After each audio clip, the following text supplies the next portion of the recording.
Cowok itu kenapa jadi bisa dibilang agak lemah karena mereka tuh berekspektasi lebih tinggi itu, Cak. Mereka tuh berekspektasi duluan, ini cewek cakep nih gitu kan. Cewek cakep, lihat deketin gitu. Waktu first meeting, waktu ngedate nih, anjing jelek. Itu yang bikin cowok ngedown gak mau cari cewek lagi.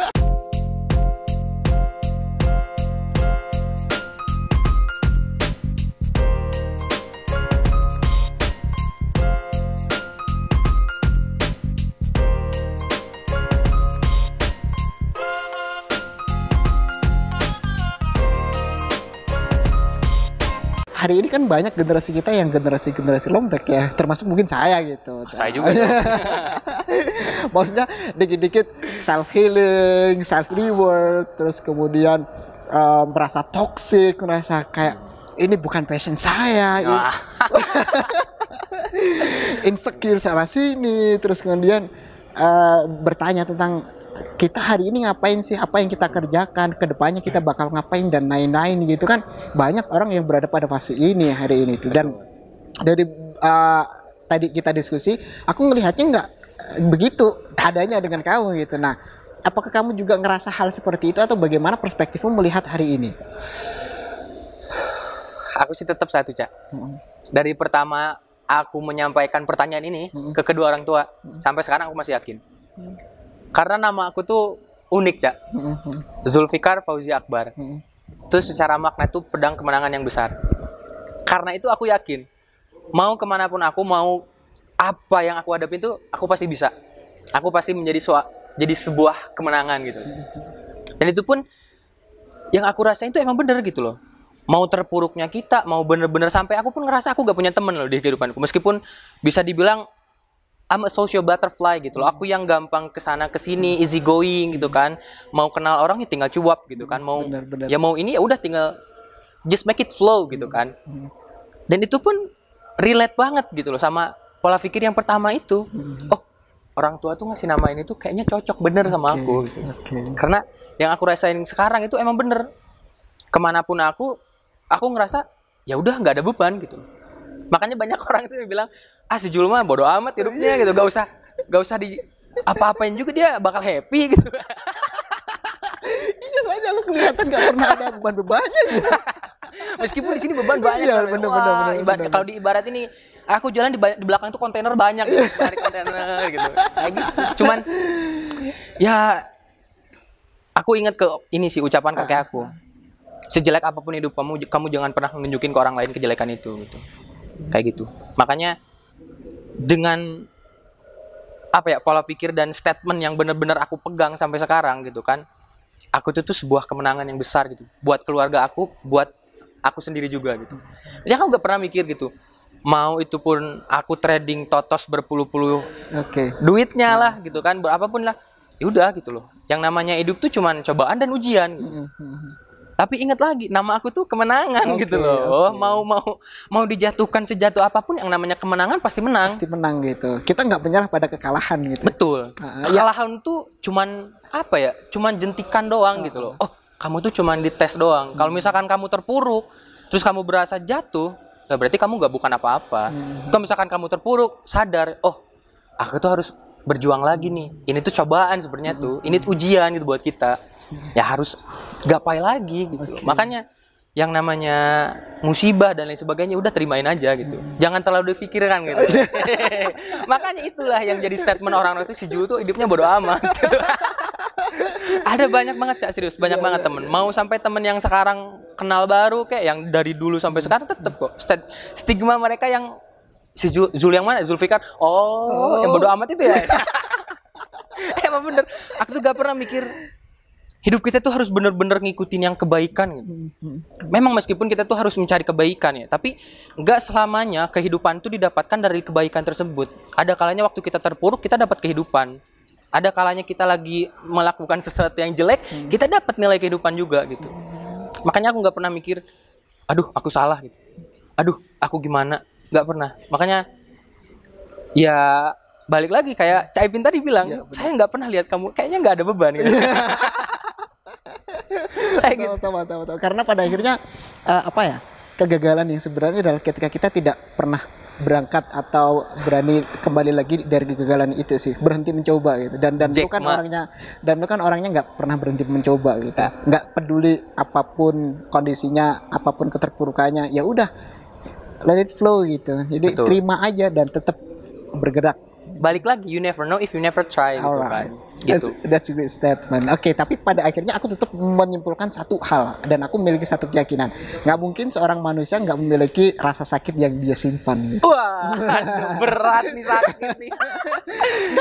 Nggak harus dalam kisah asmara yang menye-menye gitu ya. Wah. Tapi kita dididik oleh kehidupan ya banyak faktornya ya. Ada salah satunya Banyak banget. mungkin dari kisah asmara yang menyakitkan gitu. Karena emang asmara itu kelihatannya sepele tapi sakitnya terasa banget memang gitu, tapi nggak harus di situ juga faktornya gitu. Betul. Ada mungkin dari keluarga, ada mungkin dari proses kita menemukan diri sendiri, ada gimana nanti kita perjuangin apa yang kita mau dan dicemooh oleh orang lain, tidak ada support, ngerasa we are lonely gitu kan. Gak ada support system. Iya. Waktu itu sempet ngerasa dan pasti ngerasa lah. Pasti ngerasa. Gimana tuh? Saya tuh Pas waktu ngerasa dua fase yang bener-bener hidup saya tuh, wah bener nih kayak gak guna banget gitu hidup Iya. tuh selama ini berjuang tapi ternyata dijatuhkan. Pertama saya waktu ngerasa bener-bener sakit tuh waktu kakek saya meninggal. Jujur itu waktu saya kelas 5 SD. Kelas 5 semester 2 ya. Waktu mau naik ke kelas 6 SD tuh kakek saya meninggal itu. Itu bener-bener terpuruk banget. Saya kehilangan orang yang bener-bener bisa nge-guide saya, yang ngasih bener-bener insight seperti apa gitu. Saya kehilangan banget. Itu sampai saya tuh bisa dibilang saya kalau di Pare ya skip kelas gitu. Saya tuh nggak masuk sekolah, Cak. Sampai berapa hari itu ada seminggu atau sebulan gitu. Saya lupa itu. Pokoknya lama banget. Saya berhenti sekolah itu lama banget. Karena saya bingung gitu loh. Temen saya hilang gitu loh. Meskipun itu tuh kakek saya, tapi saya bener-bener ngerasa itu ini udah lebih dari keluarga saya banget gitu. Gak ada gitu loh sosok yang bener-bener nge-guide saya itu gak ada banget. Itu tamparan saya pertama tuh. Tamparan yang kedua, waktu di dunia kerja juga, Cak. Itu gila banget. Saya yang dari pertama, dari 2019 Maret tuh, sampai 2020 Oktober, saya ngebangun tim tuh susah, Cak. Itu yang bener-bener yang namanya susah tuh. Sampai saya disebut pengkhianat, sampai saya disebut pembohong sama teman-teman saya. Itu bener-bener. Saya sampai dapat 2 tangan saya, dengan total itu hampir 100 kaki saya. Banyak banget. Akhirnya tuh itu dipotong dari saya, Cak. Ibaratnya saya bikin bangunan gede nih. Tahu-taunya ada kontraktor ngerusakin rumah saya. Puh, wah itu. Dengan entengnya ya. Dengan entengnya. Tapi saya sadar diri, Cak. Saya cuma IM gitu loh. Iya, itu iya. kepala cabang. Saya gak bisa apa-apa. Jadi saya cuma nerimain aja gitu ya. Ya, gimana ya? Ini rumah saya gitu loh. Ini tuh keluarga saya gitu. Gak ada orang yang mau keluarganya itu dipecah. Gak ada orang yang mau keluarganya itu hancur. Itu saya bener-bener, tim saya yang bener-bener solid, sampai berapapun target saya tercapai, dirusak, Cak. Wah itu, bener itu, saya jatuh lagi yang namanya titik nol tuh bener. Saya ngerasa saya eksekutif manager nih, tapi saya kayak ngerasa karyawan biasa, Cak. Karena gak punya tim, gak punya bawahan, gak punya temen seangkatan juga. Itu tuh hilang semua dari angkatan saya itu. Udah nih. Saya udah pasrah ke depan. Iya. Kayak gitu. Tapi ternyata, tujuan manajer saya itu tuh baik sebenarnya, Cak. Gimana caranya saya tuh nggak terlalu enak kerja tuh. Karena saya nggak se-struggle pertama kali saya kerja. Karena saya udah ada tim, jadi kalau apa-apa saya minta bantuan tim. Kalau ada apa-apa saya minta tolong ini. Misalkan, Zul, ini klien kayak gini. Oh, siapa? Saya minta tolongnya ke orang, bukan sama saya sendiri. Karena adanya itu saya ketampar lagi. Ternyata Zul yang dulu berjuang itu udah gak ada sekarang. Oke. Kayak gitu. Karena memang pada akhirnya kita mengambil ada 2 sisi kan. Dari semua kejadian itu ada 2 sisi kan. Tergantung kita menyikapinya yang mana. Menyikapinya dari mana gitu. Ada negatif pasti ada positifnya. Ada pasti. Senegatif apapun kejadian itu dan peristiwa itu, kalau kita jernih memikirkan itu, kita bisa kok tetap ngambil positifnya gitu. Pasti. Cuman brengseknya kadang-kadang orang yang selalu berpositif itu dimanfaatkan. Dengan dunia kehidupan dan lain sebagainya itu emang bener. Semakin baik kita, semakin terjatuh kita. Iya, benar. Kenapa hal tersebut bisa terjadi ya? Ya karena manusiawinya kayak gitu, Cak. Iya. Orang yang baik itu mereka tuh berpikirnya tanpa pamrih. Orang yang kurang baik mereka tuh memanfaatkan. Oke. Kayak gitu. Mereka tuh melihat, ini tuh peluangnya bisa lebih loh dari ini. Kayak gitu. Karena orang-orang baik tuh mereka tuh cuma satu berpikirnya, kebaikan. Tapi orang yang berpikirnya memanfaatkan, mereka tuh banyak pikirannya. Oh, saya bisa dapat ini nih. Saya bisa bertujuh ini nih. Saya bisa ini nih. Ya itu. Hanya dengan memanfaatkan satu orang baik. Kehidupan tuh kayak gitu, jahatnya tuh kayak gitu. Si orang sesat itu sih kayak gitu tuh. Si sesat itu kayak gitu. Aduh. Jahatnya tuh orang sesat. Bener. Mungkin di situ kali ya kita bisa mengatakan bahwasanya hidup itu keras gitu ya. Keras banget. Karena untuk menjadi baik kita harus benar-benar memiliki karakter yang kuat gitu. Betul. Karena banyak orang yang pada akhirnya kita terima tidak seperti kita. Banyak orang yang mengeksploitasi kita, banyak orang yang mungkin kalau kita tidak bisa mengidentifikasi lebih dini, kita bisa dimanfaatkan habis-habisan nih. Kita bisa dieksploitasi. Jadi hari ini kan kita mengidentifikasi bahwasanya banyak generasi kita yang lemah gitu. Ya mungkin saya sendiri juga gitu kan. Jadi ada kena sedikit langsung kena mental gitu, mental health gitu dan lain-lain gitu. Yang kayak misalkan ada sepasang kekasih yang dia putus dari hubungan itu, yang dulu sering kita lihat si ceweknya yang galau, sedih, mati-matian gitu. Tapi sekarang enggak, si cewek dengan tidak bersalah mereka bisa ngegebet cowok yang lain gitu. tapi si laki-laki atau si prianya itu benar-benar jatuh. Hari ini sering terjadi seperti itu. Jadi aku mulai berpikir kenapa ini bisa terbalik ya gitu. Iya, dunia terbalik. Apakah hari ini itu laki-laki semakin lemah dan perempuan itu semakin kuat, atau terbaliknya? Sekarang banyak laki-laki yang lebih tulus daripada perempuannya. Kayaknya pengalaman. Kan ada bermacam kemungkinan gitu loh. Itu yang kasus yang pertama. Terus kemudian kasus yang kedua, kalau misalkan kita memikirkan tentang masa depan gitu. Apa tujuan hidup kita? Kita masih gini-gini aja, sedangkan kita ngelihat orang lain sudah bisa beli rumah, sudah bisa beli mobil, sudah bisa traveling gitu kan, staycation dan lain-lain gitu kan. Kita akhirnya menye-menye lagi di media sosial gitu ya. Kita nggak punya privilege kita, tapi aku melihat banyak banget perbedaan cara berpikir itu dengan lu gitu. Nah, kalau misalkan lu dibenturkan dengan cara berpikir yang seperti ini dan melihat kondisi orang-orang yang seumuran kita yang memiliki cara berpikir yang berbeda dari lu, menurut lu sendiri gimana opini lu? Gini sih, kalau gua sendiri ya, Caya, ada salah satu statement yang bilang, aduh aku insecure. Dari kalimat itu aja, ya kita mikirnya gini aja, Cak. Kalau kita fokus ke diri kita sendiri, gue insecure sama diri gue sendiri gitu. Kalau kita cuman insecure, kita insecure terus, orang lain udah jadi insinyur, Cak. Itu. Makanya kalau misalkan kita dibilang dengan stigma yang sekarang itu, kok cowok lebih bisa sakitnya tuh lebih mendalam daripada cewek ya. Mungkin kalau dilihat dari insight diri sendiri gitu ya, Caya. Kenapa sih bisa gitu zaman sekarang tuh cewek itu lebih easy move on gitu kan? Lebih gampang banget gitu cari cowok lain tuh. Karena mungkin dilihat dari sosialitasnya juga mungkin ya. Karena cewek itu pertama, dia tuh gampang self branding ya, Cak. Dengan filter dia udah kelihatan cantik. Beda cowok, misalkan saya nih dengan tampang seperti ini, saya pakai filter jijik, Cak, lihatnya, Cak. Itu salah satu-satunya yang mendasari kenapa cewek itu gampang banget cari cowok. Kebalik banget, cowok cari cewek nggak bisa, susah banget zaman sekarang itu. Karena itu jahatnya teknologi itu yang bikin salah satu cewek itu gampang cari pasangan. Bener. Cewek catat ya. Cewek itu ya kurang menarik dikit dia dipoles bukan dengan make up, dengan filter. Upload Instagram, oke, aduh kakak cantik, kayak pepet beres dapet. Coba cowok pakai filter goyang-goyang, apa coba? Itu berarti dampak negatif dari teknologi salah satunya itu melemahkan cowok. Teknologi itu bukan menguatkan cowok, tapi teknologi itu menguatkan cewek, melemahkan cowok. Kenapa? Karena dengan teknologi yang semakin canggih, cewek itu bisa lebih canggih daripada cowok wajahnya ya. Cewek ya bisa, nggak bermaksud untuk sara ya atau rasis dan lain sebagainya ya. Bisa dibilang cewek gitu yang kulitnya agak sedikit gelap dengan filter juga bening banget, itu bener-bener bening gitu. Ada yang kakak tips glowingnya dong kayak gimana? Aku cuma pakai air wudhu gitu. Oh, iya. Tai yang kayak gitu tuh. Enggak, itu tuh, mereka tuh enggak cuma wudhu guys, ada make up, ada filter dan lain sebagainya gitu loh. Cuman mundur. Iya gitu kan. Enggak cuma air wudhu, bohong gitu kan yang kayak gitu tuh. Statement tai itu yang kayak gitu. Enggak gitu loh kayak gitu. Bener.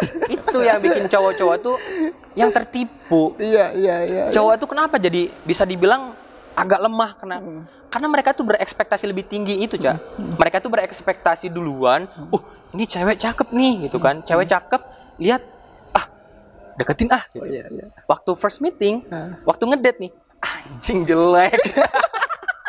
Itu yang bikin cowok ngedon gak mau cari cewek lagi. Mereka tuh ngerasa lemah, anjing, ternyata gue tuh ternyata buta banget gitu loh. Iya. Dibutakan oleh teknologi yang canggih gitu kan. Apalagi dengan brand-brand HP sekarang tuh mau yang merek buah kegigit itu ya itulah ya. Mau apapun mereknya itu pasti fokusnya itu di kameranya dia. Iya, benar. Tapi kalau lu sendiri ngelihat bagaimana perjalanan kisah asmara lu nanti bakal kayak gimana? I mean kayak karakter perempuan atau dari sisi look itu mana yang lebih penting dari lo gitu? Apa ya, tipe perempuan yang ideal? I mean kayak sebenarnya idealisme perempuan bagi lo sendiri dan perspektif lo untuk bisa menemani kita dalam setiap perjuangan kita itu kayak gimana? Oke. Ini pertanyaan bener-bener menarik nih. Karena ini tuh yang bener-bener kerasa waktu datang ke Pare, ada di kelas speaking tuh yang kayak debate, Cak. You have to choose which one do you prefer gitu kan. A woman with a beautiful face but stupid. Alright. With another hand, right? There is a girl so smart but ugly. Okay. Nah, I prefer to choose the girl with the beautiful face but stupid. Why? Karena wajahnya tuh udah ditakdirkan sama Allah gitu, Cak. Mau di gimana-gimana, orang tersebut emang mau bodoh, ya dia tetap cantik gitu. Yang namanya pola pikir kita tuh bisa diasah gitu kan. Belajar tuh bisa. Oke. Lu cakep nih, bodoh, diejek gak apa-apa. Lu belajar bisa jadi cantik, bisa udah cantik, bodoh, bisa belajar jadi pintar. Lu dapet nih dua-duanya. Tapi kalau misalkan sorry ya, kalau misalkan wajahnya kurang mendukung nih, otaknya pinter, oke lah, it's fair gitu. Tapi kalau misalkan kita jalan-jalan bareng-bareng gitu, value-nya kurang, Cak. Makanya kalau sekarang itu pasti kalau gue sendiri sih ya, kalau misalkan gue sendiri tuh prefernya tampangnya dulu ya. Akhlaknya tuh kita bisa atur bareng. Bisa dikomunikasikan kayak gitu. Oke. Mantap, realistis banget ya. Iya. Inilah kehidupan Ja. Benar-benar cari pendamping untuk kita datang ke undangan temen itu biar nggak terlalu ini. Betul. Oh, iya. Karena yang sejatinya pasangan kita tuh benar-benar orang yang menemani kita gitu loh. Kalau misalkan yang menemani kitanya tuh nggak enak dipandang, gimana gitu loh. Berdua gitu kan, tatap-tatapan, aduh dia lagi. Kan kurang gitu, Cak. Tapi kalau misalkan sama orang yang lumayan gitu ya, bisa dibilang dia tuh punya gesturnya oke gitu kan, dengan outlooknya bagus juga gitu kan.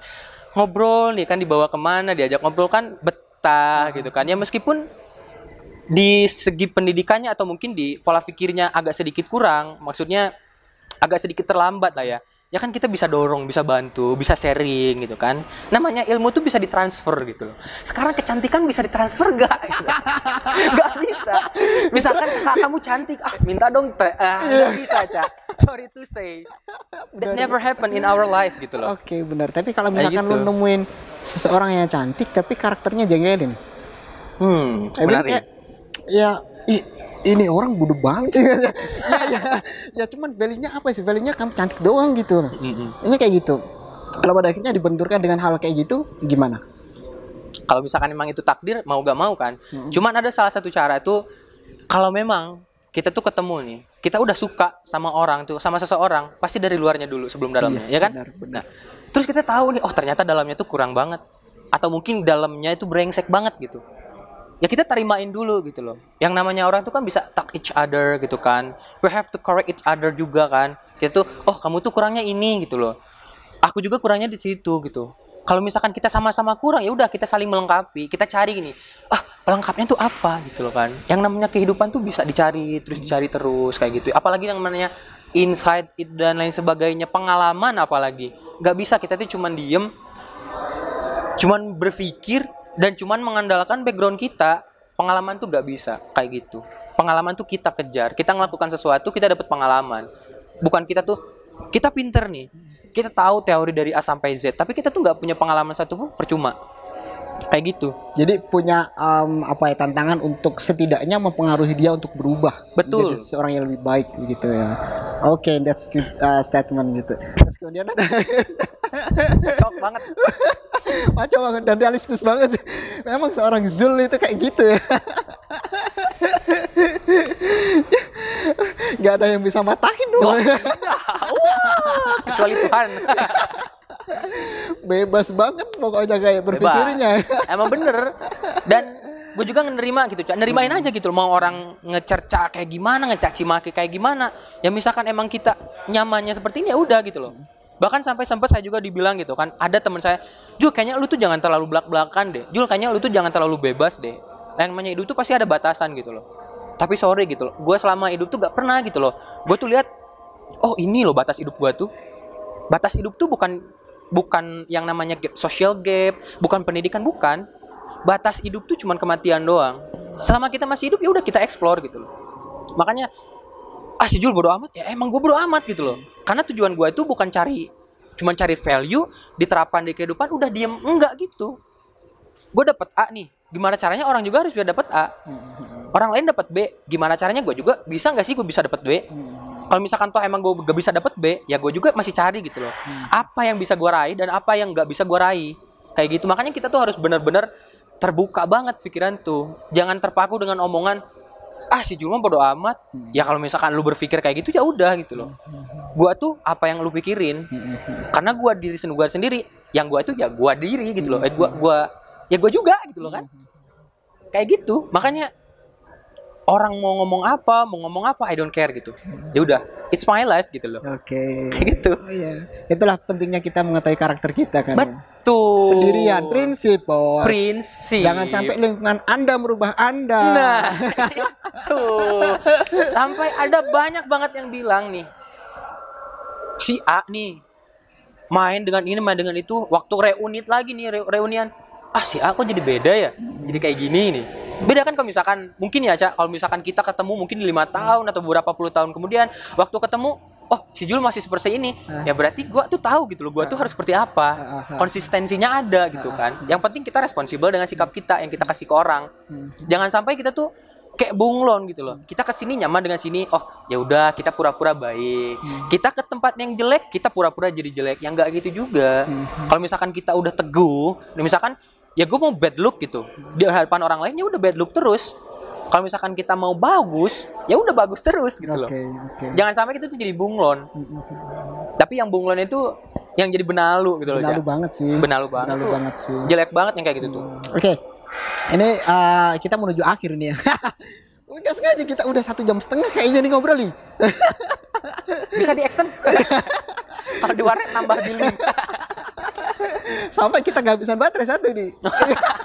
Enggak. Nah, itu kalau urusan cewek ya, kalau urusan cowok gitu, asmara gitu. Tapi pada akhirnya kita dipentokkan pada kenyataan bahwasanya kita harus mempersiapkan masa depan kita gitu kan. Betul. Ya, bagi beberapa orang yang mungkin langkah mereka terbatas gitu, nggak sebebas kita gitu. Dan pada akhirnya ya mungkin ada beberapa yang sebenarnya bebas tapi mereka membatasi diri. Nah, ada itu juga banyak gitu. Nah, kalau bukan saran tapi kalau menurut opini lu sendiri, apa sih yang seharusnya kita bisa manfaatkan hari ini daripada mengeluh? Karena peluang hari ini kan sangat banyak gitu ya. Banyak banget. Kita teknologi, kita bisa jadi freelancer, kita bisa jadi pekerja secara remote, gak harus di kantor. Kita kalau mau dapat seminar dari luar negeri kita bisa langsung daftar, gak harus datang ke luar negeri gitu. Untuk improve skill kita, untuk improve value kita, hari ini semua hal sudah tersedia di internet gitu, dengan Google, dengan YouTube.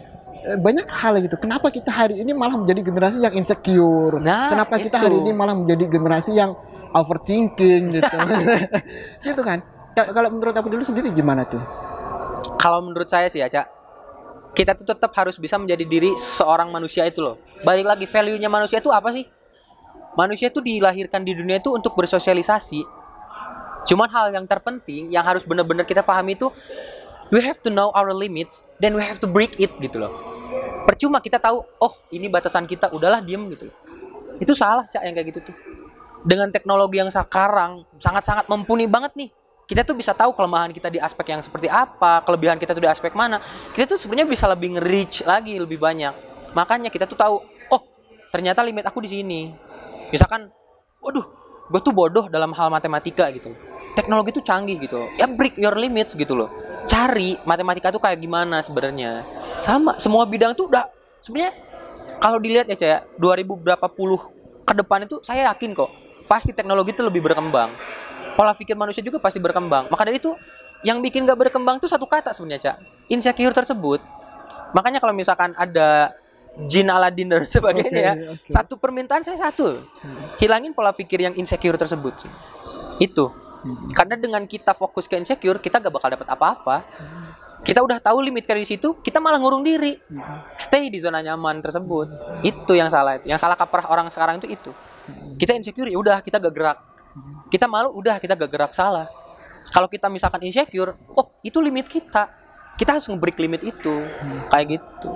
Banyak banget. Apalagi di kampung Inggris. Saya datang ke kampung Inggris belajar bahasa Inggris. Tapi waktu saya datang ke sini, saya insecure. Bodoh itu. Jujur bodoh. Lu tuh datang jauh-jauh ke sini gitu loh. Dari sana tuh lu tuh gimana caranya gue datang ke kampung Inggris tuh speak English well gitu kan. I'm able to speak in friendly gitu loh. Tapi datang ke sini lu terpentok karena hal insecure. Langsung balik lagi. Yang kayak gitu tuh. Bener-bener goblok banget ya. Atau mungkin karena insecure akhirnya mengurung diri di kamar gitu. Betul. Ditanya tuh, kamu kenapa gak masuk insecure, Mister? Tolol yang kayak gitu tuh. Insecure ini yang ngeganggu kehidupan kita tuh sebenarnya. Iya. Lebih baik kita menantang diri dan keluar dari limitation itu ya. Kita tuh harus bener-bener ngedobrak limit kita gitu loh. Pintu tuh banyak gitu. Bukan cuma satu itu doang. Apalagi kita yang udah bener-bener kita tuh pride kita tuh pengen belajar gitu loh. Datang ke sini tuh cari ilmu. Datang ke sini insecure. Malah main dan lain sebagainya lah itu. Jadi untuk menjawab sebuah masalah, gimana caranya berhenti insecure? Jangan insecure. Betul. Gimana caranya berhenti overthinking? Jangan overthinking. Oke, that's all. Obrolan yang sangat luar biasa. Terima kasih kedatangannya tamu yang sangat luar biasa. Sama-sama. Kita bertemu di kesempatan berikutnya. Kita akan membicarakan banyak hal lagi tentang perjalanan karena kita harus menciptakan cerita-cerita kembali. Betul. Gitu ya. Oke, that's all for today. Thanks for watching and see you in the next episode. Yuh.